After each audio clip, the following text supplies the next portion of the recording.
To fix a Cash App card that is declining with money on it, first understand why this issue occurs. The Cash App card can decline due to several reasons, including insufficient funds, expired or blocked cards, incorrect PIN or CVV, and merchant or network issues.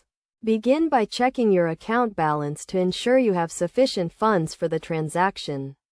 If your balance is low, add money to your Cash App account. Next, verify that your Cash App card has not expired and that you are using the correct PIN or CVV. If your card is blocked, contact Cash App support to resolve the issue.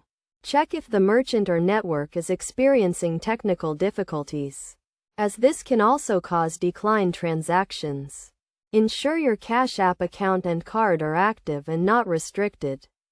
To troubleshoot, try using your Cash App card at a different merchant or location. If the issue persists, reset your PIN or CVV, and ensure your card information is up to date. If none of these steps resolve the issue, contact Cash App support for further assistance.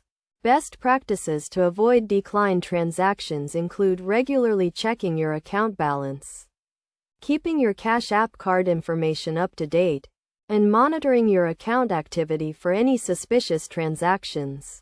By following these steps and best practices, you can resolve the issue of your Cash App card declining with money on it and ensure smooth transactions in the future.